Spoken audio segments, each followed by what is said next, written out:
Hola, buenas noches. Hoy lunes de aula virtual, 3 de febrero de 2020, en el Colegio Nacional de Cirujanos Dentistas.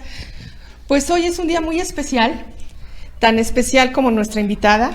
Agradecemos su visita, que esté con nosotros. Y bueno, es un placer, es un honor tener a mi maestra Patti Díaz Cope. Y el tema que nos conlleva esta noche es muy interesante. Y bueno, cabe resaltar algunos aspectos en los cuales nosotros somos quienes tenemos que tener mucha comunicación para estos planes de tratamiento y darle seguridad a los padres y así hacer una agradable visita a nuestros consultorios dentales. Voy a leer un poquito de su currículum porque, bueno, más vale la pena su conferencia que el currículum, pero bueno, me voy a tomar la molestia de leer un poquito. Ella es egresada de la UNAM. Tiene una maestría en odontopediatría, profesora titular de tiempo completo en la Clínica Integral de Niños y Adolescentes, Departamento de Historia de la Facultad de Odontología y Clínica en el área de profundización odontopediatría y ortodoncia. Coautora de los capítulos 3 y 4 del libro de Historia de la Odontología, Inicio y Desarrollo en México. Conferencista invitada en diversas universidades del país, 41 años de docencia interrumpida. Yo tuve el placer de ser una de sus alumnas. Sí, Patti. Gracias, mi Patti. Y bueno, temas que se tratarán en la conferencia son definición y clasificación, principios mecánicos, indicaciones, contraindicaciones, instrumental, requisitos, anestesia, técnicas, instrucciones posoperatorias. Y bueno, el tema de la conferencia, como ustedes ya lo vieron por Facebook, es exodoncia en odontopediatría. Pues bienvenida, esta es tu casa al Gracias. Colegio Nacional y bueno, sabemos que va a estar excelente tu plática. Gracias, Patti. Te quedas en tu casa, buenas noches. Gracias. Buenas noches a todos y buenas noches a todos. Y pues sí, es un tema interesante, un tema que en un momento dado la gente piensa exodoncia en odontopediatría, extracciones, pues ya es llevar al niño, sacarle el diente, como se comenta, pero realmente hay mucho atrás de este tema. Es interesante que nosotros podamos saber todo lo que vamos a ver en este momento, en esta hora que vamos a pasar juntos, ustedes de aquel lado de la pantalla y yo acá, y con mucho gusto dándole a todas las personas y nuestros colegas lo que la vida me ha dado, podido tener yo en mis manos y en la consulta tanto privada como en la clínica. Bien lo dice Patti, 41 años, este año cumplo 42 años de maestra, totalmente entregada a la universidad. Traigo antigüedad en la odontología desde mi señor padre, que es de los que sale del barrio universitario en 1958 a Ciudad Universitaria, cuando llegan allá, y bueno, él también 41 años de maestro hasta que decide pues ir a un lugar mejor y desde allá arriba, pues yo creo que cuidándonos a muchos de nosotros. Como lo había dicho Patti, yo soy egresada de la Facultad de Odontología. Y el tema lo vamos a ver, no es cortito, lo tuve que hacer corto, por supuesto, para una hora de trabajo. No puedo dejar de hablar de historia. Soy maestra, o fui maestra durante 20 y tantos años de historia de la odontología, que ahora ya se acaba con el nuevo programa que hay de estudios, pero no deja uno la parte de la historia que es muy interesante. Desde la Grecia antigua, ya es Asclepio, él ya era el padre, digamos, de la cirugía o de la exodoncia, porque él ve lo que son unos odontagras u odontagogos con los que se hacían extracciones. En Italia, en 300 años antes de Cristo, hay una moneda etrusca donde se está viendo un tipo de pinza o de forceps y bueno, aquí un martillo que muchas veces la odontología y en unos años atrás se hacían con cincel y martillo muchas de las extracciones o las odontosecciones. En la Edad Media, lo interesante de esto es que los barberos y los sacamuelas eran los que después de hacer o extraer las muelas se hacían un cinturón o se colgaban los molares para denotar que pues eran excelentes barberos o excelentes sacamuelas, como se nos ha llegado a decir, y bueno, tiene una connotación histórica, no nada más es porque sí, porque nos dedicábamos o éramos barberos flebotomianos y sacamuelas de alguna forma.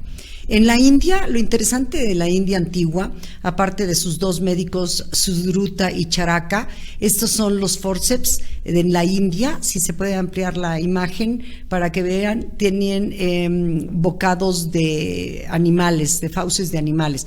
Si ahora en el siglo XXI, con toda la cantidad de instrumental que tenemos, a veces ni siquiera se puede hacer una extracción porque fracturamos una corona, imagínense con ese tipo de bocados, que para uno como historiador sería muy interesante tenerlos pues en las manos o tener esos forceps en algún lugar muy guardado de una vitrina para poderlos enseñar. Japón también hacía dentaduras de madera y también hacían extracciones. La China es muy interesante, la China antigua, porque ahí la gente estaban los dentistas descalzos, que lo que ellos hacían era estudiaban 6 meses para pues hacer ciertas curaciones, extracciones, y las extracciones las hacían con los dedos. ¿Qué es lo que hacían? Ponían en una tabla clavos, clavaban desde el más profundo hasta el menos profundo, y el más profundo dejando un espacio para que la cabeza de ese clavo la pudiera sostener con los dedos el personaje del dentista y pudiera empezar a ensayar con la fuerza de sus dedos, y comenzaba extrayendo, moviendo el clavo más alto, y luego se iba al menos hasta llegar hasta el más profundo, y con eso tenía la habilidad de hacer las extracciones. Una de las cosas que quiero comentar y quiero que vean que esto es muy interesante porque estamos en pleno siglo XXI, muchos de nuestros colegas lo siguen manejando como la extracción maya. Definitivamente no es ni extracción y no es maya. Nosotros encontramos, y quienes llegan a la Ciudad de México, y muchos de nuestros colegas que no lo han logrado ver, y urge que ya vayan a verlo, porque definitivamente se está deteriorando este mural. Está en Teotihuacán. Teotihuacán significa lugar donde los hombres se vuelven dioses, y se encuentra este mural policromático que es conocido como el paraíso terrenal o el Tlalocan en Tepantitla. Esta imagen está representando a un médico en donde se está haciendo algo en boca, pero definitivamente no es ni una extracción ni es una limadura, sino que es algún trabajo en boca o alguna auscultación. Este escudo se utilizó desde la Escuela Nacional de Odontología, que vienen, si me ponen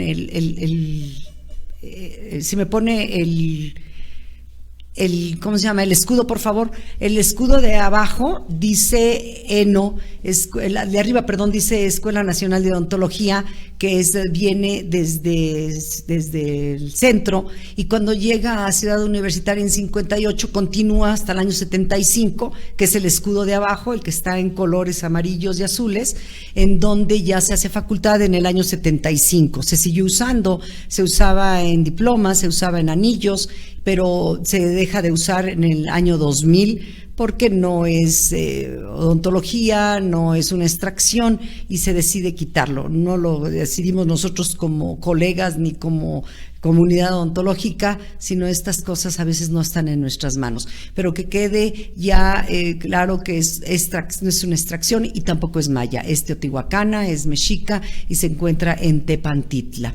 El objetivo de este tema va a ser aprender las diferentes técnicas quirúrgicas, cómo y cuándo utilizarlas en el tratamiento del paciente infantil. Para mí es muy importante, este es uno de los dibujos que luego mis alumnos hacen, que es una maravilla todo lo que puede uno tener, tanto de bueno como de regular, como de un evento adverso por los mismos alumnos, pero esto lo hicieron para un Día de Muertos, en donde pusieron por todos los dientes que no han sido atendidos a tiempo, y entonces este tema de alguna forma lo dedico pues para esos niños, soy odontopediatra, o cualquier órgano dentario o diente que no se trató a tiempo y ha tenido que ser extraído. ¿Qué vamos a tratar? Va a ser la definición, la clasificación, los principios mecánicos, las indicaciones y contraindicaciones, el instrumental, asepsia y anestesia, los requisitos de la anestesia, las técnicas de extracción, las instrucciones posoperatorias y las complicaciones. Todo esto lo vamos a ir viendo, lo vamos a ir desglosando para que puedan ustedes tener un poco más amplia el criterio de cuál sería una clasificación o cuál las indicaciones. Luego vemos en la literatura o buscamos en internet, ya sea como dicen San Google o la Wikipedia, donde a lo mejor de las indicaciones son 2, 3 cosas que indican, pero no a como lo hacemos en odontopediatría y que también tiene que ser trasladado ciertas técnicas y todo para el adulto. Por supuesto es conocer la anatomía. Si no conocemos anatomía y no sabemos distinguir entre un diente temporal y un diente permanente o hasta un supernumerario, no podemos nosotros saber en qué nos estamos encontrando. Y esto es muy interesante porque cuando realizamos historia clínica y si tenemos un diente retenido o un supernumerario o un fusionado, muchas veces estamos con una dentición mixta y muchas veces es una dentición ya permanente, pero que hay a lo mejor una retención prolongada de un temporal o una agenesia en donde no se esfolió ese temporal. Entonces es importante conocer la anatomía. Porque, por ejemplo, en esta imagen, si la acercan, vamos a ver, tenemos que contar qué dientes hay. Y esta es una imagen de un adulto, si la acercan, por favor, para que nosotros tomemos en cuenta que no por estar el hecho de ver ahí 4 dientes más o menos o 2 pequeñitos pegados y todo, podamos decir que eso es una fusión. Necesitamos aprender a contar cuántos dientes hay de más, cuántos hay de menos, y es lo mismo que tenemos, porque si nosotros ponemos a pensar que esto es un diente, son dientes permanentes, pues serían 4 los que deberían de caber en ese espacio y realmente es un espacio muy pequeño, por lo que podemos corroborar que puede haber ausencia o puede haber alguna geminación que lo vamos a ver más adelante. Y sí, radiográficamente es en donde nosotros vemos que hay ausencia de los laterales y tenemos los centrales con una geminación. Ya adelante en el tema de geminación hablaremos qué es una fusión y qué es una geminación. El molar que se encuentra en su pantalla del lado derecho, vamos a ver ahí, es un molar inferior, es temporal y encontramos 4 raíces. Se hizo la extracción de este diente así, con la posibilidad de haber lastimado probablemente tablas, no tanto el sucedáneo, pero aquí es en donde nos encontramos con otra patología que nos puede causar algún problema y lo vamos a ver en uno de los casos clínicos, como son los radix entomolaris o radix paramolaris. Entonces es importantísimo conocer colores, conocer tamaños y conocer la anatomía dentaria. ¿Qué significa la extracción? Pues viene del latín extractio, que quiere decir sacar. Es la extirpación total del órgano dentario o del diente sin dolor. Y subrayo o pongo ahí con su fondo azul del sin y en mayúsculas, sin dolor y con el mínimo daño a los tejidos circundantes, porque muchas veces se escucha que le dice al paciente, aguántate tantito, no te duele. Nosotros sabemos que el dolor es subjetivo y es individual. No podemos decirle a un paciente, aguántate tantito y no te duele. Ya merito lo acabo, ya merito lo saco, como estamos acostumbrados a hablar, que es una de las cosas que con mis alumnos les comento, que nosotros somos de la rama de la medicina y es tan noble y loable nuestra profesión como para poder hablar que vamos a sacar un diente, ¿no? Tenemos que hablar en los términos correctos y sería extraer un diente. Entonces es necesario que sea sin dolor y para eso vamos a ver técnicas de anestesia y vamos a ver el tipo de anestésico que tenemos que utilizar. Por supuesto, es importantísima una historia clínica. Y una historia clínica en donde la podamos llenar perfectamente. La historia clínica que manejamos en la Universidad Nacional Autónoma de México, mi alma mater, mi vida, he dado 40 y casi ya 2 años de vida ahí, la seguiré dando mientras tenga la capacidad mental y física de poder dar algo y compartir todo lo que la vida me ha dado la oportunidad de tener. Esta historia clínica es muy completa, la de odontopediatría, maneja muchísimas cosas más de lo que están viendo aquí, pero una de las cosas importantes es el odontograma. Este odontograma es maravilloso porque aquí tenemos tanto dientes temporales como permanentes. En estas casillas anotamos lo que trae este diente, si viene con una obturación, si no, si hay ausencias congénitas, si hay ausencia por extracción, dónde hay el proceso de caries, qué tipo de caries hay, y sobre eso ya tenemos una idea de lo que vamos a trabajar y posteriormente pues utilizar lo que son las radiografías, los modelos de estudio, la fotografía clínica, que es indispensable. ¿Cómo vamos a clasificar la extracción? Mucha gente cuando te dicen, oye, la clasificación de la extracción, ¿cómo es o de la exodoncia? Y te dicen, pues la fácil y la difícil, o la complicada y la no complicada. Pues se puede hacer fácil y difícil si no sabemos, aparte de la clasificación, cómo utilizar nuestro instrumental. La clasificación está en intraalveolar y transalveolar. En el ejemplo de arriba, del lado izquierdo, es una intraalveolar, es cualquier órgano dentario que está en boca, ya sea un supernumerario o un diente natural o un diente permanente o temporal, que están en boca, que están en su alveolo y que tenemos que hacer la extracción por algún motivo. La foto del transalveolar del lado derecho, en donde nosotros vemos que ahí ese mismo paciente que vimos del lado izquierdo se tuvo que hacer la extracción de un supernumerario. Entonces un trans es a través de un alveolo y por lo general es que hacemos colgajos o que tenemos que desprender paladar para que, o por vestibular dependiendo de dónde está ese diente, para poder hacer la extracción. Y en los casos de abajo, tanto la intraalveolar, este es un paciente donde vemos un diente que ya está erupcionado, es un mesiodén, está más puesto hacia el central superior izquierdo, pero la radiografía del lado derecho, ahí podemos ver que este paciente tenía, aparte de ese diente que está ya en boca, tenía un supernumerario. Entonces a este paciente se le tuvo que realizar las dos técnicas, tanto la intraalveolar como la transalveolar. ¿Cuáles son los principios mecánicos?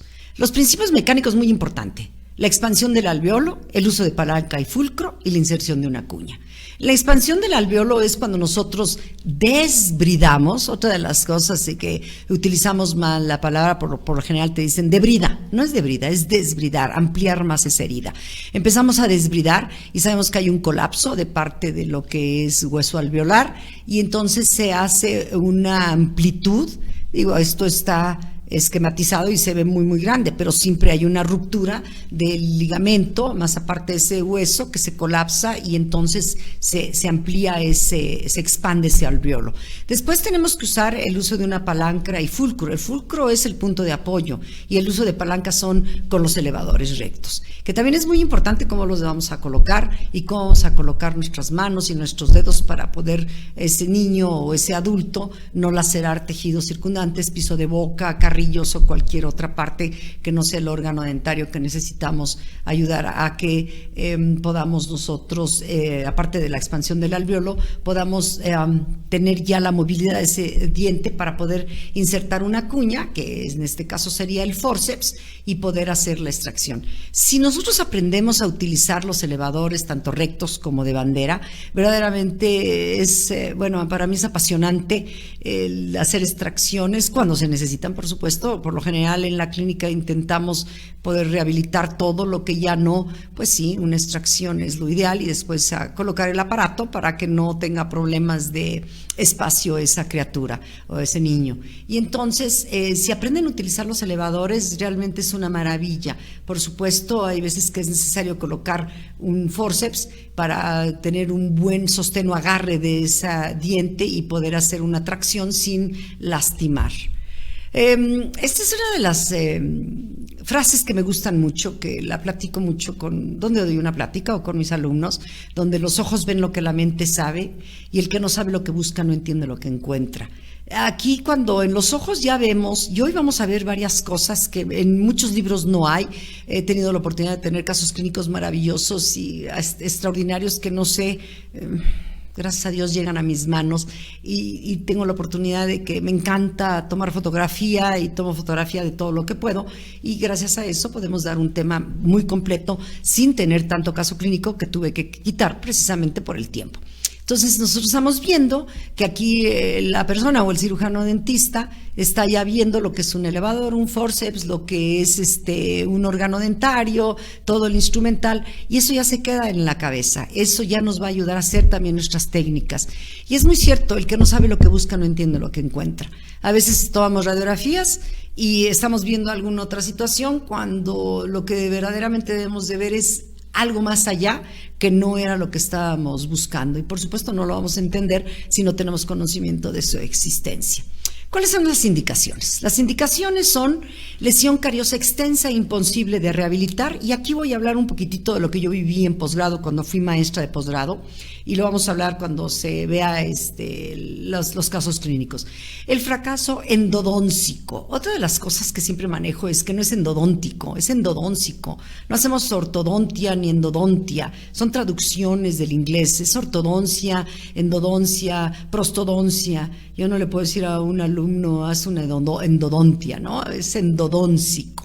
Patología apical de la biotrifurca, también otra de las cosas, manejar bitrifurcas, absorciones internas y externas, que en adulto es diferente porque hay materiales extraordinarios como el MTA, y en niños a veces podríamos poner un biodentín, pero realmente esto luego no nos funciona y tenemos que hacer extracciones. Cerca de esfoliación, y esto va a depender si son de retenciones prolongadas o erupciones retardadas, fracturados dependiendo si es una fractura vertical u horizontal, y a veces en niños pues es preferible no dejar ahí un resto radicular o un órgano dentario, un diente que esté fracturado y causar más problemas hacia el sucedáneo del diente permanente. Supernumerarios, anquilosados, que muchas de las personas dicen, hay un anquilosado, hay que extraerlo a fuerza. No podemos extraerlo, y les voy a traer algo que si no lo habían visto se los voy a enseñar, que a mí sí me lo dijeron cuando fui alumna. Fusionados o geminados, que hay que ver qué se hace antes de hacer esas extracciones.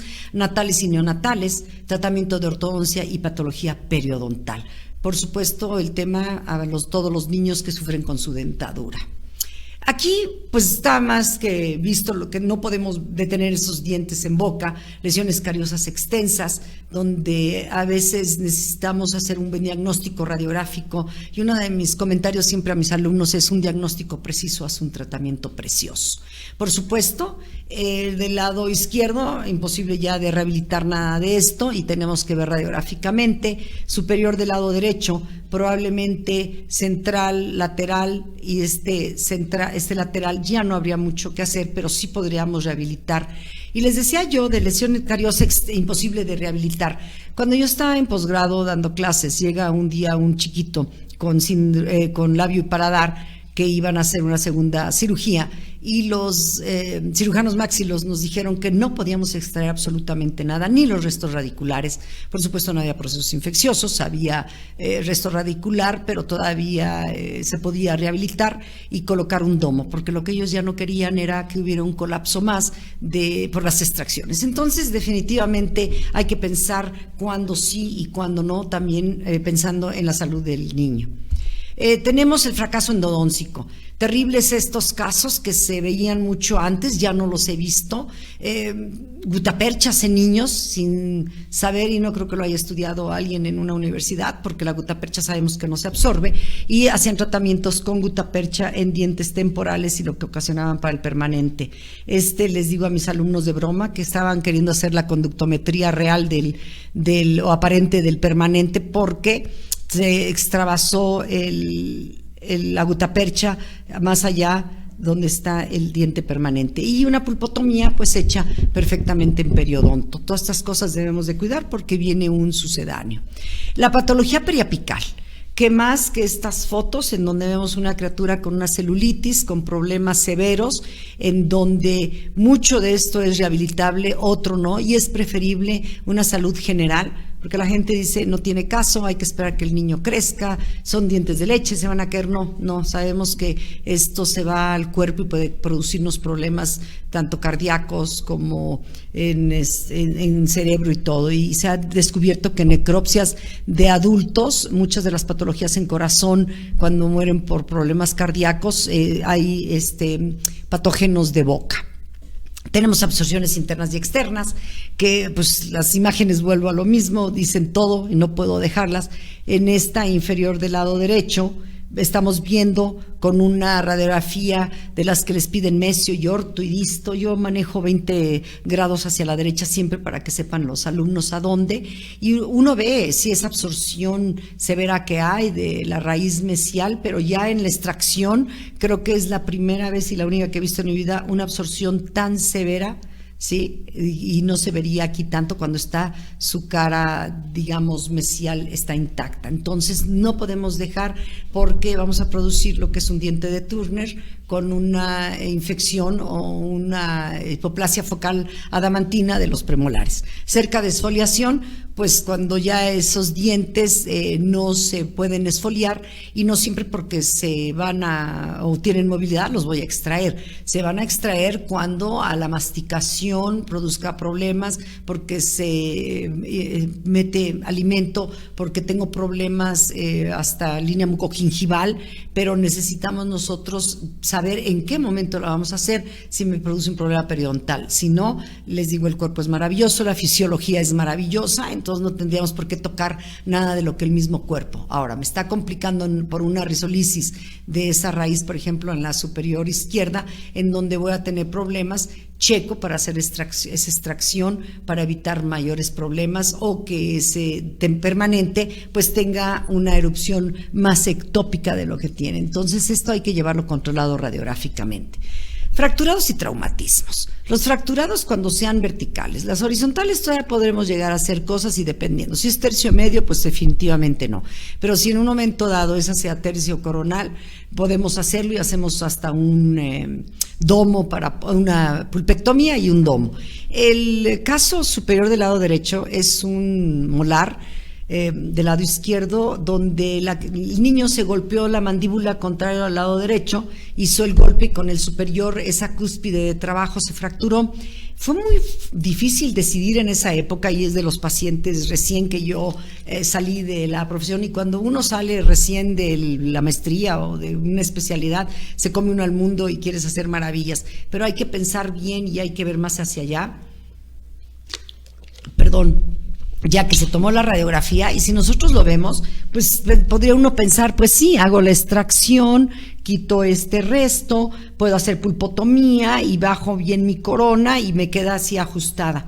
No, es una fractura vertical, la que les llaman en tallo verde, y aquí podemos ver, es un acercamiento, y estas fotos, comentaba con mis alumnos, antes se usaban puras transparencias, no había los escáneres que hay ahora, se escanea y parecen fotos de libro, pero no, son mías, son de pacientes que les digo que he tenido casos muy interesantes, y en donde vean la fractura aquí como se ve, pero una vez que se hace la extracción nunca se hubiera podido rehabilitar como uno hubiera querido, y hubiera causado uno un mayor problema periodontal. Retención prolongada y erupción retardada, ya sea la retención prolongada le llamamos a un diente temporal, o la erupción retardada a un diente permanente, y muchas veces es porque todavía está ese órgano, ese diente temporal. Y aquí pues, ¿qué más? Las imágenes donde ya tengo el homólogo, aunque no ha terminado de erupcionar, y este está retenido y en mala posición por un temporal. Lo mismo aquí, el premolar en erupción ectópica por la retención de estos molares, y también la retención de este temporal. Aquí ya tenemos una erupción cuando siempre es hacia vestibular, y ahora fue hacia palatino por las infecciones y la retención prolongada de este temporal.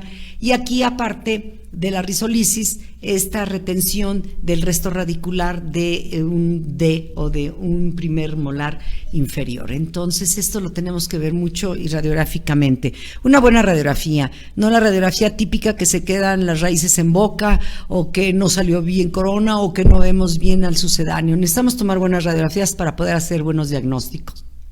Aunque sabemos que una radiografía nada más nos va a ayudar a poder pensar en qué voy a hacer allá, porque realmente es muy diferente cuando uno extrae un diente y toma uno la radiografía, es muy diferente la imagen que se ve pues a través de hueso, a través de mucosa y todo. Entonces sí es muy interesante ver qué es lo que vamos a hacer y lo que se va a hacer posteriormente. Los supernumerarios o hiperodoncia, el 85% se da en superior, hay mesionens, que es lo que más, pero tenemos el paramolaris y el distomolaris, y esto Vogt lo decía en 1978, es en donde él hace su dibujo y nos enseñan los supernumerarios, cómo los clasificó él. Quiero que vean la radiografía primera a su derecha. Se descubre un supernumerario, un mesionen, más hacia el central del lado derecho. Eso es en 88. Llega la paciente en 91, ya se le habían hecho tratamientos, llega en 91, pero no vino porque hubiéramos hecho los trabajos o les importó muy poco. Desafortunadamente los pacientes dicen, si lo que le trabajó bien, ¿para qué la llevo? Esa prevención de cada 6 meses o cada año, dependiendo, es muy importante. Si ven ustedes las imágenes de abajo, del lado izquierdo, ese niño ya se le habían hecho amalgamas, ya volvió a traer caries, se había caído una corona de celuloide, pero estamos hablando que de 88 a 91, pero si llegó con nosotros no fue por malos trabajos, sino porque se le presentó esto en boca, que es el supernumerario. Pensemos si ese supernumerario hubiera ido una erupción ectópica, hubiera erupcionado hacia nariz. Entonces es importante que los papás y nosotros como cirujanos dentistas les demos a entender la importancia de lo que es una radiografía, lo que hay y el control de cada de sus pacientes. Como supernumerarios también tenemos lo que son los odontomas. Hay odontomas mixtos, hay odontomas complejos, hay odontomas compuestos, y ese es un caso donde no había la erupción del permanente, del homólogo, tenía una mordida cruzada ya del lateral, se toma radiografía y por supuesto está afectado ya el permanente, porque pues él siguió con su guía de erupción y tratando de formar raíz, pero se encontró siempre con esto. Se hace la cirugía y esto, lo de al lado, es en donde lo vemos con todo y su cápsula, y ya después vemos hasta los más pequeñitos. Puede haber muchísimo más supernumerarios. La técnica de paralelismo, esta se maneja para saber si estamos en lado derecho o lado izquierdo, si estamos a vestibular o hacia palatino. Está muy enredada como nos las comentan, porque dice: un objeto que está bucal a sus estructuras adyacentes parecerá moverse en dirección opuesta al movimiento de los rayos X. Se los voy a dar, como les digo a mis alumnos, masticadito y a la boca. Nosotros tomamos la primera radiografía y descubrimos que hay un supernumerario, que es este. Nosotros vamos a girar el cono después de la técnica de bisectriz 20 grados a la derecha, siempre, porque si nos ponemos mesio y disto, después ya ni siquiera saben cuál es la radiografía de mesial y distal. Muchas veces se les olvida poner el punto hacia-oclusal y cosas que deberíamos de tener ya como una regla. Aquí vamos a ver que cuando yo ya descubrí el supernumerario y giré mi rayo 20 grados, mi siguiente imagen puede ser esta, que mi rayo está girado acá y la imagen se alejó, y en esta donde mi imagen se acercó. Y entonces, para que lo entiendan, es cuando se acerca está en palatino y cuando se aleja está en vestibular. Alguna vez fui a dar una plática a Chihuahua y los doctores ya eran odontopediatras, y me dice uno de ellos: es la técnica del pase-vale. Y yo así, perdón, no la sé. Entonces me la comentaron: pase-vale. Con esto nunca se van a olvidar. Pase de palatino, palatino acerca y vestibular aleja, pase vale. Entonces con esto siempre sabrán hacia dónde van a poder ustedes hacer la técnica quirúrgica. Los anquilosados, todo el mundo dice que hay que extraerlos y todo. Yo creo que mejor cuando los diagnostiquemos y los veamos, son dientes que están, le llaman sumergidos también, no tienen ligamento periodontal, están abajo de la superficie oclusal de los contiguos y se pueden mover estos ya sea en cuerpo y hasta en campana. Para evitar esto, y suponiendo que tengamos que hacer la extracción, tenemos aquí en el inferior izquierdo la imagen de cómo tomamos el eje el eje del diente, y sobre eso vamos a hacer el corte para poder hacer la extracción. Lo ideal sería hacer una odontosección. Pero ¿qué nos enseñaron a nosotros para evitar y no extraer un órgano dentario y llevarlo con el homólogo? Vamos a recuperar esa oclusión para que no tengamos el movimiento en campana. ¿Y cómo se hace? Se coloca una corona de acero cromo. una corona de acero cromo que la podemos hasta hacer más amplia, ya sea con nuestro punteadora y todo, y la ponemos para que sirva de oclusal, para que se le dé el alineamiento y no se vayan a mover, y así irlo llevando y controlando radiográficamente. Esto no lo he logrado hacer porque desafortunadamente los casos que nos vienen como el superior del lado izquierdo, pero es algo que les comento por si en un momento dado tienen un caso, lo ven desde el inicio, levanten esa mordida, esa oclusión, aunque la corona quede muy grandotota, muy larga, pero el chiste es de que se le dé el área para que no sufran esta situación. Tenemos los fusionados o geminados. No venía, no sé si ya vengan libros, pero siempre que tengo yo una fusión, yo lo sello, porque nos hablan de selladores de fosetas y fisuras, pero nunca nos hablaron de esto. Para evitarnos esta situación como está en este paciente, que están aquí con este proceso de caries, sabemos que es más fácil que estén en una fisura, en una foseta, y si los dientes están fusionados, pues entonces es más probable que vayan a tener proceso de caries y después hacer pulpotomías es muy difícil. La fusión son 2 órganos dentarios, ya pueden ser temporal con temporal, supernumerario con temporal, permanente con permanente, supernumerario con permanente, en donde en el momento en que se están formando, hay un momento en que se fusionan y se van a ver radiográficamente 2 raíces y probablemente serían 2 coronas. En inferior podemos ver, aquí están las 2 coronas, hay un pequeño puente aquí que está dividiendo, pero necesitamos también contar, porque si hay uno de menos quiere decir que no hubo una fusión de 2. Si hay 5, por decirlo, es un temporal con un supernumerario. Y la geminación es un órgano dentario que intentó en el camino dividirse, y lo vamos a ver radiográficamente como una sola raíz y se ven casi 2 coronas. Nunca he visto uno. Esta es una radiografía que no tengo ni idea de cuándo la tuve, cómo la tuve, pero gracias a Dios que la tengo y esta la puedo enseñar a ustedes. Nunca he visto una de estas en ningún libro. Esa es lo que yo he visto. Aparte, cuando yo estudié odontopediatría nada más teníamos un libro que era El Fin, y será como El Fin, y con ese manejamos todo, pero afortunadamente el estar en clínica y bueno, trabajar también en el consultorio me dio la oportunidad de tener tantas cosas tan maravillosas que les digo, por el tiempo y la premura que es rapidito y de buen modo para poder presentarles todo este tema, tuve que quitar mucho caso clínico. Natales y neonatales. Todo diente natal hay que extraerlo y todo diente natal hay que limarlo. Que porque hay que extraerlos porque a la mamá la lastiman. Hay pezoneras. Las pezoneras se ponen, aparte muchas mujeres que no pueden formar el pezón, con esto lo forman, y si no, que el niño ahí muerda la pezonera y se alimente, que es lo más importante. Este es el caso de una chiquita en posgrado que tenía lo que es la úlcera de Rigafede, también aquí había un callo de la succión, en donde no podía ya alimentarse, tenía 8 días de nacida. Se toma la radiografía, que es muy difícil tomar radiografías en estas criaturitas, pero se tomó, y si nosotros logramos ver aquí se ve una zona radiolúcida que no debería de estar, clínicamente no se nota tanto. Pero nosotros lo que decidimos, porque el niño nos estaba alimentando, ya no tanto porque lastimaba a la mamá, porque las mamás son unas heroínas verdaderamente, ¿no? Y más las que tienen niños de 4 años y siguen amamantando, ¿no? La Liga de la Leche es maravillosa, pero yo creo que hay algo que también se llama la individualidad, ¿no? Se le da a un niño todo lo que necesita desde a lo mejor año y medio o año, pero ahí no me puedo meter mucho porque la Liga de la Leche... Quiero saber si todas amamantan, porque las mujeres que trabajan en esta época y amamantan, a veces es tan difícil estar sucia en su trabajo porque pues no se pudo sacar la leche, no hay forma que se la saque, no hay lugares especiales. Entonces, en este caso, pusimos puntos locales, por supuesto, con tantita tópica, se hace el movimiento con los forceps. Este es el órgano dentario, si lo acercas, en donde... se ve, ¿cómo se llama? El proceso de caries que ya había en ese diente, que tenía 8 días, sí, de haber sido. Son dientes que no están totalmente fuerte su esmalte y por eso se produce proceso de caries.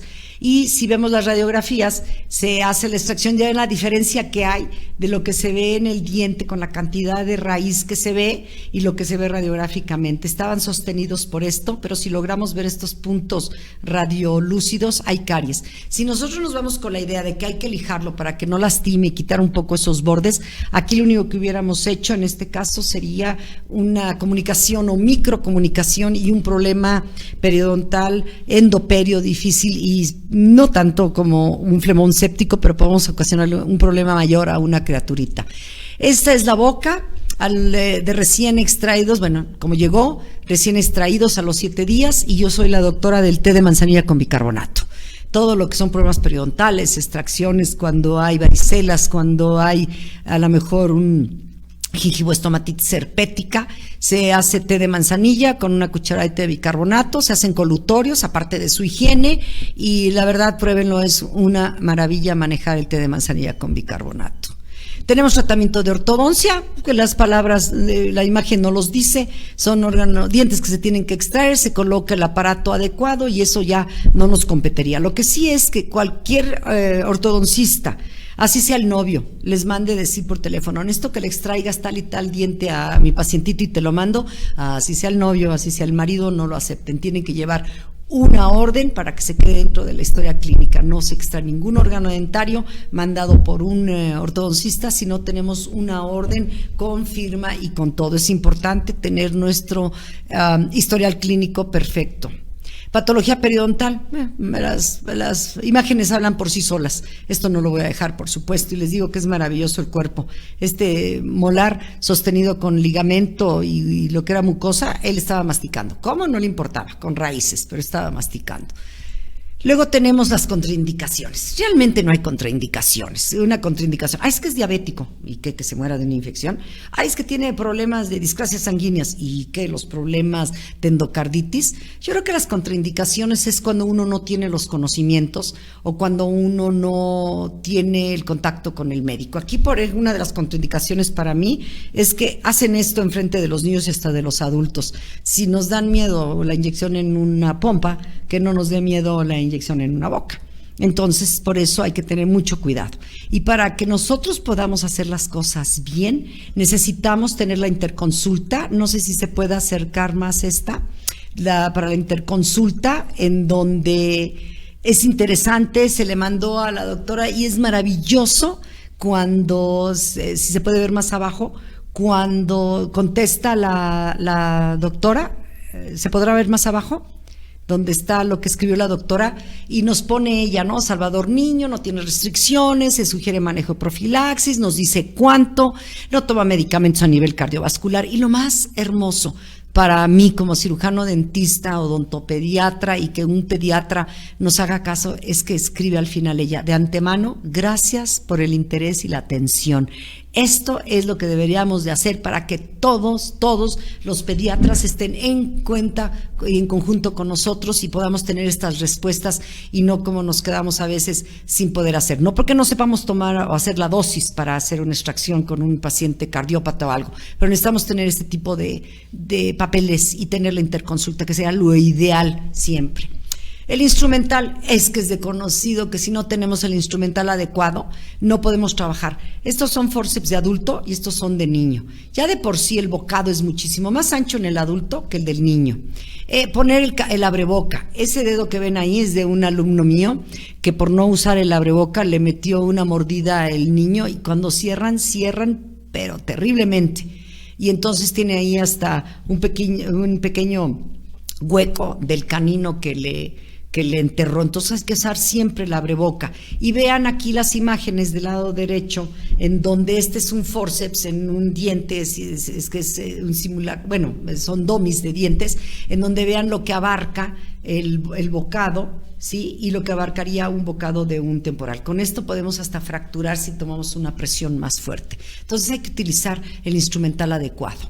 Requisitos de la anestesia: periodo de latencia corto, duración adecuada a la intervención, compatibilidad con vasopresores, difusión conveniente, estabilidad de soluciones, baja toxicidad sistémica y una alta incidencia satisfactoria. Usar aguja corta. En mi vida he usado aguja larga más que cuando me lo exigían en la facultad y de ahí en fuera siempre he usado aguja corta. La foto que está ahí de la jeringa con el hilito, digamos, de sangre. Yo tengo 42 años de trabajar y sí trabajo en clínica y nunca me ha pasado. Entonces, siempre tener de arpón la jeringa, succionar, pero a mí, digo, no me ha pasado, que me gustaría que me pasara nada más como para tener una foto que no sea de libros, porque este es del doctor Van Wise.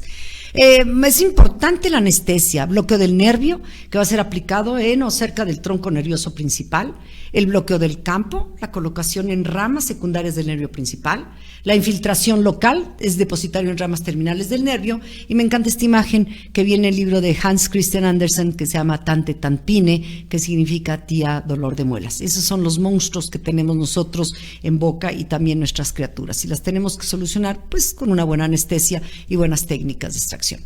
La dosis máxima de lidocaína al 2% con adrenalina, de 36 miligramos de anestésico por cartucho. Para un niño de peso de 10 kilos, la dosis máxima son 40 miligramos y es 1.2 cartuchos. Si uno sabe la técnica, no necesitamos más de un cartucho, la verdad. Hablaba con el cirujano maxilo y dice que ellos ponen hasta 40 cartuchos en una fractura mandibular. Pero estamos hablando de gente ya adulta, ¿no? No podemos utilizar más cartuchos. Entonces, tener en conocimiento de la cantidad que se deben de usar. Y nunca en mi vida he puesto 2 cartuchos en un paciente. Entonces, es importante conocer la técnica para no fallar. La electroanalgesia es interesante cuando tenemos el aparato. Yo la viví personalmente y es una maravilla. Sale uno de ahí sin la anestesia y sin morderse y queriendo comer, ¿verdad? Pero aquí el niño tendría que manejar el aparato y es muy difícil, porque si de por sí con los niños no son tan cooperadores, y más cuando es un niño que ha llevado ya ciertas visitas con dentistas y no les ha ido muy bien, esto no lo van a manejar, pero esto existe. Luego tenemos la anestesia sabiendo en dónde, fondo de saco, por supuesto esto está simulado, es del Van Wise, pero aquí es en donde vamos a la inervación y qué es lo que vamos a anestesiar. Lo mismo para posterior y lo mismo sería para molar. Tenemos la anestesia para molares, tanto 6, que esto me va a dar la anestesia, y acuérdense, la rama viene acá. La intraligamentaria, intraceptal, casi no la uso yo en niños, y prefiero usar el bucal largo. Luego tenemos la palatina. La palatina yo no la uso de primera intención, sino esta técnica me la enseñó un odontopediatra hace muchísimos años en el consultorio, en donde se anestesia fondo de saco y después se coloca intrapapilar sin presionar mucho, porque podemos sobrepasar palatino.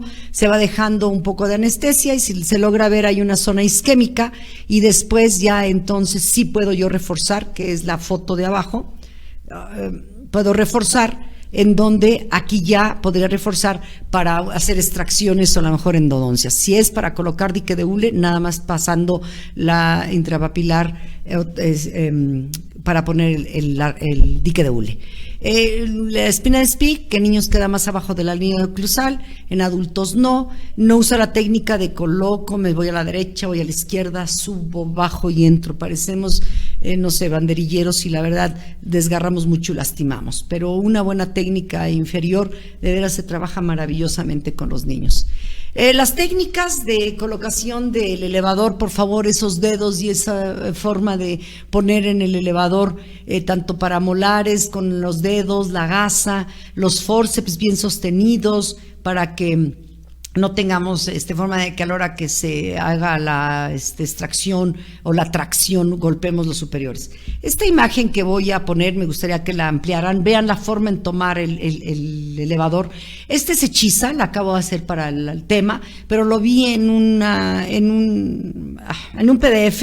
No me acuerdo de dónde, ni me interesaría saber. Lo que sí me causó mucha tristeza es ver que están manejando esto a nivel de internet y así pusieron la foto en un paciente tomando así el elevador. Eso está prohibido si no tenemos la forma de sostener bien nuestros elevadores.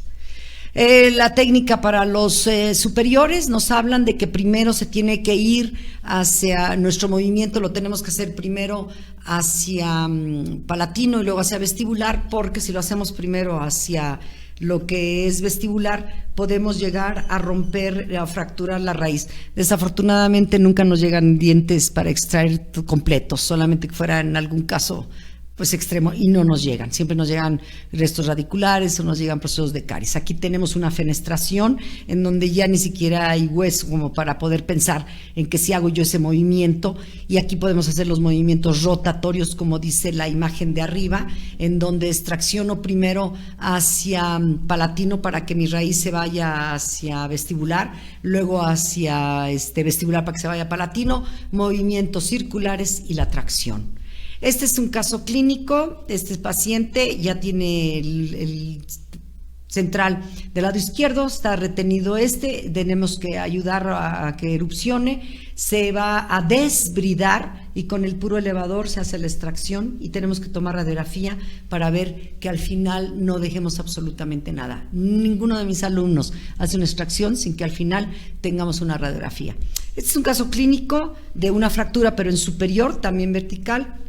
Se extraen los pedazos, digamos, o esa parte de ese órgano dentario. Costó trabajo con una pinza, lo tuvimos que extraer con un forceps, y después vean lo que se veía de la pulpa aquí. Tuvimos que desbridar, tuvimos que hacer la extracción, y aquí vemos en cuántas partes estaba fracturado. No podíamos hacia tercio medio poner una corona de cerocromo, hacer pulpotomías. Extracciones cuando son estas fracturas. Para inferiores lo mismo, para hacia lingual o hacia vestibular, circular, y se hace la extracción. En superiores es muy importante saber que tenemos la raíz palatina y nunca hacer nuestro primer movimiento hacia lo que es palatino. Tenemos que hacerlo hacia vestibular para que en el momento en que se haga hacia vestibular, esa raíz palatina no se fracture con el permanente. La odontosección, por supuesto, siempre tenemos que hacer odontosecciones para no traumatizar. En inferiores, Van Waes nos habla de no hacer esta posición con el elevador para no lastimar permanente que está el premolar, y hacemos las odontosecciones para extraerlo por separado y con un elevador de bandera. El cuerno de vaca, bien discutido. No, cuerno de vaca no, porque voy a extraer el permanente y todo. Nunca vamos a extraerlo, porque la posición sería hacia lo que sería coronal, y en el momento que a veces cerramos ese cuerno de vaca, solito se abulsiona con una buena fulcro que hubiéramos utilizado y que hubiéramos hecho nuestra alveolo, que lo hubiéramos expandido. En este caso, que es de Van Waes, pues lógico, si yo veo radiográficamente esto y tengo que hacer extracción, hago una odontosección y evito traer un premolar. Y en este caso, bueno, por el problema que había, con un problema ya de un absceso o de un quistecito, sí, pues el premolar está involucrado. Ahí no podemos hacer absolutamente nada. Este es un caso muy interesante, una radiografía, se hace la extracción, se toma la foto y después de esto vemos todo, cómo se hizo el curetaje, tomamos radiografía y una raíz de más. Aquí descubrimos que existían los entomolares, que ese es otro caso y otro tema. Las complicaciones, no hay tanto. Fracaso en la anestesia, es nuestra culpa. Deglución del órgano dentario, nuestra culpa. Fractura corona o hueso alveolar, nuestra culpa.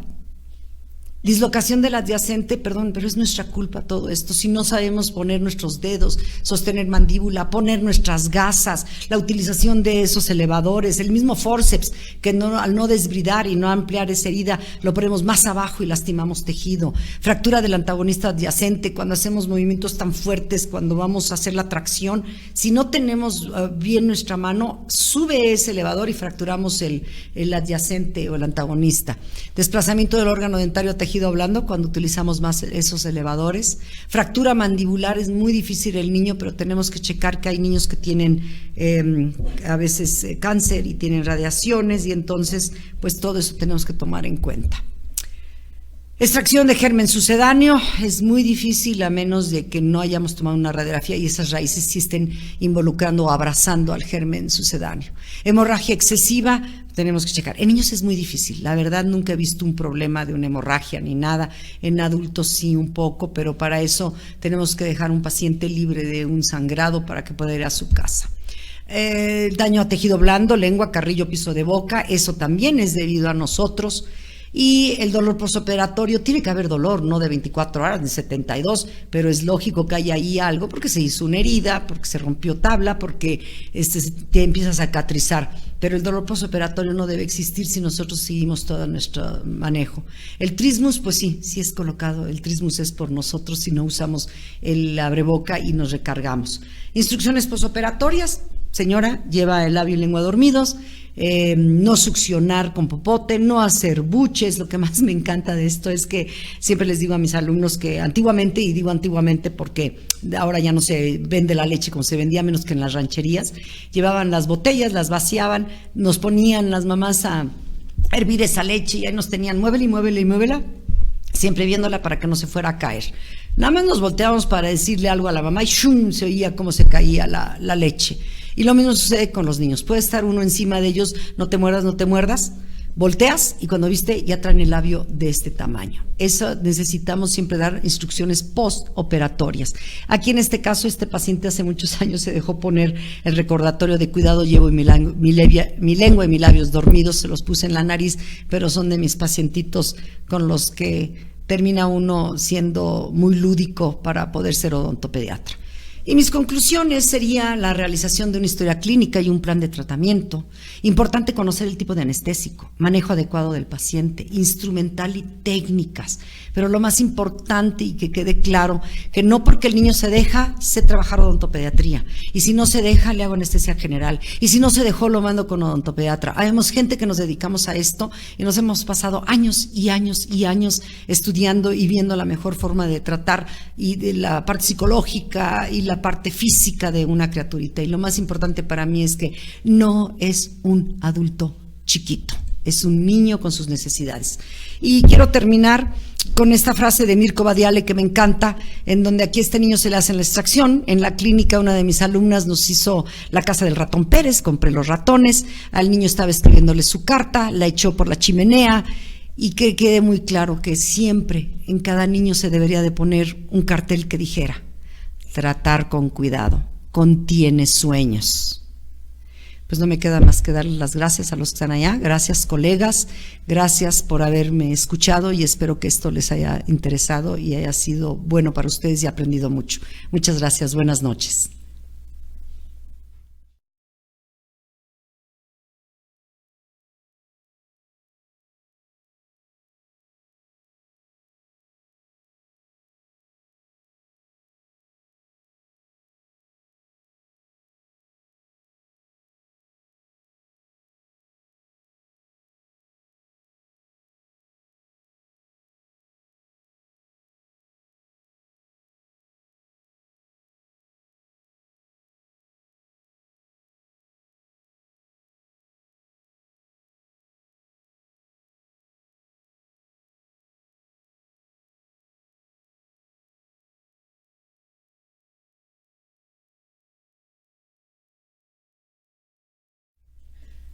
Bueno, pues ha terminado la grata conferencia de la doctora Díaz Cope y vamos a dar algunos saludos del doctor Adrián Castillo, la doctora Karime Bin, el doctor Mario Santana, la doctora Claudia Sánchez, el doctor Leonides Trejo de Culiacán, Mario Trejo, María Betsabe de Ciudad Juárez, Dani Filio de Oaxaca, y bueno, así vamos a seguir toda la noche. ¡Qué bonito! No, se siente, la verdad es un orgullo tenerla aquí, doctora. Gracias, Pati. Y bueno, las preguntas. Vienen las preguntas. Vienen. Pues yo estoy segura que todos los que nos vieron no tienen preguntas. Fue una conferencia bastante clara, con puntos muy importantes, como es la prevención, como es el indicarle a los papás el postoperatorio, que es lo último que tú mencionabas. Y bueno, nos aclaraste muchas pequeñas dudas que siempre tenemos, como es el lenguaje, ¿sí? El lenguaje y bueno, el famoso té de manzanilla con bicarbonato. Sí. A veces los pacientes no nos creen, y es lo que le va a mandar. Sí, yo creo que hay que empezar de menos a más. Así es. Y con la medicación hay que tener mucho cuidado, ¿verdad? Y bueno, algunas observaciones que a mí me llamaron la atención fue con qué claridad nos explicaste desde el punto de apoyo desde cómo agarrar un elevador, que es lo importante, ¿no? Sí. O sea, alguien a mí me decía, no son flechas, no los vas a matar, no son cuchillos. Y encontrar ese punto de apoyo es muy importante. Sí. Yo creo que si tú encuentras el punto de apoyo en cualquier extracción, ya lo hiciste. Sí, es una maravilla. Quien sabe trabajar los forceps, los elevadores, la verdad es una maravilla. Yo acabo de hacer extracción hace el miércoles, lo hice con mis alumnos. Desafortunadamente, o atendía al chiquito o a la mamá o lo que se hace, porque siendo maestra no es tan fácil, teniendo 6 unidades y teniendo que ver qué. No tomé la fotografía que hubiera sido ideal para acá. Me decía uno de mis alumnos, doctora, ¿quieren que grabe? No, quiero terminar con todo lo que estoy haciendo, ¿no? Claro, pero claro. Fue con puro elevador y mis alumnos se quedaban, no daban crédito, porque no usé forceps. De verdad, los elevadores son maravillosos. Claro, y yo creo que a todos los que estudiamos alguna vez la especialidad y en la facultad nos daba miedo hacer una extracción. Y te avientas como el borras. Ah, sí, claro. Sí. Sí. O sea, de que la tienes que hacer, ¿sí? Sobre todo el tipo de anestesia. El doctor Joel Ramos Mendieta dice, buenas noches, dice, voy a hacer extracción del órgano dental 53, 54, 55, todos sin corona clínica y en una cita. ¿Dónde? ¿Cómo me aconseja que sea la técnica anestésica? Ahora, si esos dientes son verdaderamente para extracción, imposibles realmente de rehabilitar, ni siquiera poniendo un domo y poner una sobredentadura, pues la técnica es troncular, troncular, y reforzado en un momento dado con el bucal largo en el chiquito y empezando como sabemos nosotros, ¿no? De atrás hacia adelante, no de adelante hacia atrás, para que podamos ver qué es lo que está sucediendo con ese sangrado. Con la buena técnica de anestesia, con eso podemos hacer absolutamente todo. Tranquilidad al niño, hablarle, tener los forceps adecuados, la ambientación, el abreboca y todo. Y pues, si hay necesidad de mutilarlo tanto a la criatura, pues ni modo. O sea, nosotros casi intentamos no mutilar si es que es necesario, pero si no, troncular. Claro. Y reforzado con bucal largo. Claro. El doctor Luis Enrique. ¿Cuáles fueron los dientes que dijo? Los dientes fueron 53, 54 y 55. Son superiores. No, pues ahí colocar hacia fondo de saco, a nivel de canino, a nivel de los molares y palatino. Yo sí le recomendaría que usara la técnica papilar para que después reforzara, porque más, ¿qué edad tiene la criaturita? No dice, ¿verdad? No dice, ¿qué edad tiene el niño? No Entonces, me imagino que debe de ser a lo mejor un niño que ya esté como para esfoliar esos. Sí me gustaría en un momento dado, si quiere, platicarlo por medio del correo. Ahí está mi correo, drapdiascope@hotmail.com, para que si usted no le importa, mandarme las radiografías y podemos estar en contacto. Realmente me gustaría, qué interesante, porque dar una técnica o hablar de extracciones así por teléfono es como lo que está sucediendo ahorita, que a mí me da mucha tristeza en los medios, ¿no? Facebook tengo un pacientito de esto, ¿qué me recomiendan y cómo lo hago? Y si lo hago y no sabemos si es odontopediatra, no porque no sepa si usted sea o no doctor, pero lo que yo sí necesito es, si pudiera usted, tiene la confianza de mandarme la foto, mandarme las radiografías. Si las llego a utilizar en alguna de mis conferencias, pondré su nombre, por supuesto, porque honor a quien honor merece, pero sí para saber exactamente más, pero si no, la técnica local, para que no hay necesidad de reforzar con nada. Una muy buena técnica profunda y hacerlo bien. Si me gusta mandarme el caso, lo vemos y hasta lo podemos hablar por teléfono. Claro, y nuevamente mi admiración, doctora, porque pues muy pocos profesores nos comparten y nos siguen apoyando aún después de haber salido, ¿no? La doctora María Rodríguez dice, ¿qué cantidad de té de manzanilla y bicarbonato y por cuánto tiempo? No lo dije, pero qué bueno que me lo pregunta, porque estábamos contratiempo. Esto de la televisión, de la radio y todo esto es así como en tiempos, y si no me van a ver allá bien feo para que ya me corte yo, pero que me dijeron que no, que yo puedo seguir. Yo lo que manejo es medio litro de agua, la dejo hervir pongo 2 sobrecitos de té, los dejo hervir 3 minutos, lo apago, lo tapo, lo dejo asentarse 3 minutos, retiro esos sobres y dejo ese té. Muchas veces lo meto al refrigerador y cada vez que el paciente se va a enjuagar, se va a poner en un vasito pequeño té, entibiarlo, no más caliente, sino tibio, que lo aguante el paciente, una cucharadita de bicarbonato, homogeneizar bien la mezcla y hacer buches, con mucho cuidado porque cuando son muy chiquititos, lo tragan y puede causar diarrea. En el caso del paciente que se dio con la úlcera de Rigafede, en esas fotos que ven de 8 días y de 15 días, se manejó con té de manzanilla y bicarbonato porque el doctor Figueiredo Walter maneja una mezcla de Vasa,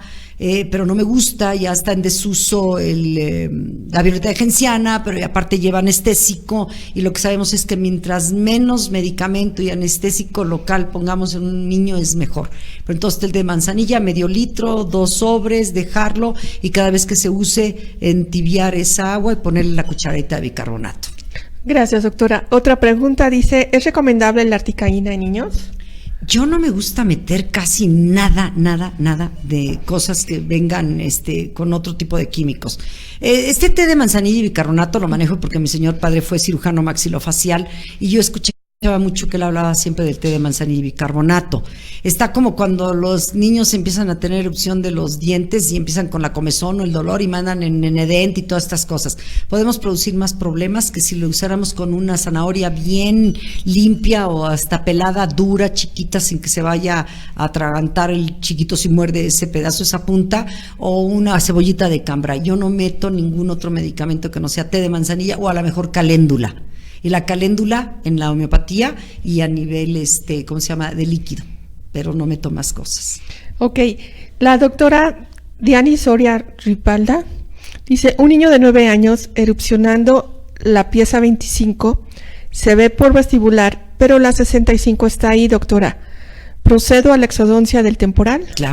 Claro, ya hay una retención prolongada de ese temporal y lo que me está haciendo es una erupción ectópica del permanente, y si a futuro pensamos que ese niño se va a ir a un tratamiento de ortodoncia, ya la cortical ya no es la adecuada. Entonces sí, por supuesto, una buena radiografía, una muy buena técnica de anestesia, porque a veces cuando los dientes están sin sus raíces porque tienen más de 2/3 de absorción, ya no tienen la irrigación, la inervación principal, y entonces sí duele, ahí sí duele. A los niños les hablamos molestia, a usted, doctora, pues digo que duele, porque sí duele. Entonces hacer una muy buena técnica de anestesia, fondo de saco, palatina, como les expliqué, y a lo mejor una ya no ligamentaria, intradentaria entre el permanente y el temporal. Hay que ver cuánta absorción radicular tiene eso. Claro, pues bueno, los saludos siguen. Ay, gracias. El doctor Martín Huesca, la doctora Fabiola Valderrama, Luis Enrique, Michelle Ceja, y bueno, Joel Ramos, muchas gracias, doctora, Gloria Martínez. Y bueno, podemos seguir así mencionando a todos. Mejor mándenme correo. Exactamente. Con mucho gusto se las contesto. Ya les puso la doctora el correo, y con toda confianza mándenle sus mensajes y de verdad que ella les va a contestar sus correos. Doctora, pues ha sido un placer tenerla aquí en el Colegio Nacional de Cirujanos Dentistas. Gracias. Déjenme levantarme porque es una grosería estar nada más recibiendo esto con Pati sin poderme levantar con mi exalumna.